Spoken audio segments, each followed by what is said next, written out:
Ikaw, ay ano pag ang gagawin? Hindi isang magandang ungkutan na naman aray. Ikalalabas lang sa school, ay ano pang gagawin? Aba, hindi ba natagat? Kuha ang hose at nang gayon. Maglilinis ng kaunti o testing. Testing muna, aba, may tubig. Nakapagbayad sa Meralco.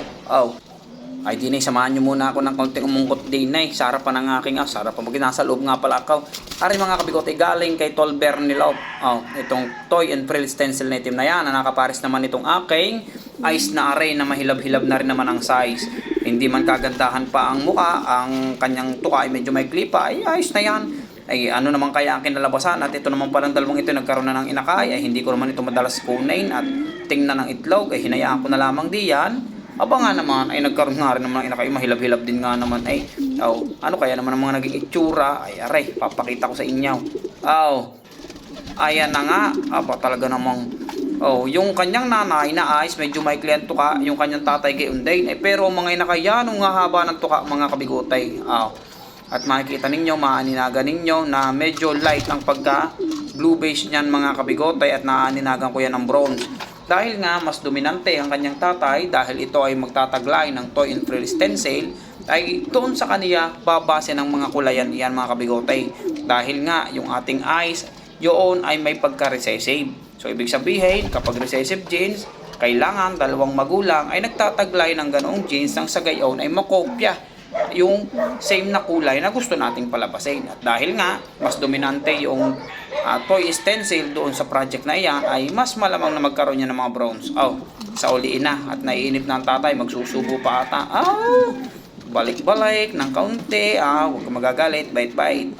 Yan, himas-himas ng kaunti. Mga nikabait naman ng batang aray. Di na, sunod ko ng sinilip mga kabigote aring kagandahan na bronze na ito. Ito galing din kay Tolberne. Ipinaris ko ngayon din sa aking isang magandang checker na F1 mga kabigote. Anak yan ng isang racing pigeon at saka ng isang toy stencil. Ngayon pakita ko sa inyo gawa ng ito mga kabigote. Ito yung may 3 plates. Ari ang una. Ay kita nyo baga? Ang tuka. Ayan, ang haba niyan. Ay saan baga kukuha pa ay di syempre na-develop ng form ay gaganda na talaga mga itsura ng mga iyan. Ay bilog na bilog ang katawan ang ganda pati ng subo mga kabigote kahit sila'y tatlo sa pugad. Abay kuha ang pangalawa at ipakita rin. Ari na nga ang pangalawa mga kabigote. Ito yung bunso pala na lumabas, pangatlo itong napisa. Di syempre pangalawa ko lang inilabas at siya nang dampot ko alangan naman.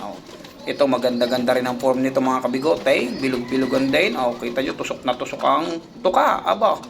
Ay talaga namang mga magaganda na ang nalabas dito mga kabigote. Aray, kukunin ko na yung pangatlo. Ito yung dirty jeans mga kabigote kasi ito sunog na sunog. Ay, kita nyo ba yung tilos ng tukang iyan mga kabigote? Sino pa namang hindi mapapawaw diyan? Ay ako na kahit nag-project diyan ay talaga namang napawaw ako nung makita ko naman ang talaga namang yun.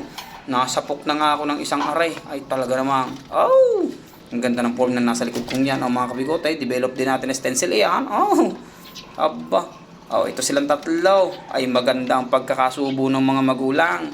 Ay hindi ko pa nasusuporta ng subo kasi kita ko hinahayaan ko muna. Sunod naman itong project natin na suti. Pareha siyang may suti jeans mga kabigote. Itong isa natin na t-check may suti rin yan mga kabigote. At may dirty jeans din yan. Dahil yan mga kabigote ay galing sa suti at saka sa dirty. Ngayon may inakay iyan. Ayan, kita nyo, nasa likodan. Kukunin ko lang ang mga kabigote. Nasa gayaw na makita ninyo. Masipat-sipat ninyo. Ang nasa gayaw na kayo na humusga. Kung maganda baga ang inakay na rin. Ayaw, dirty mga kabigote. Kita nyo?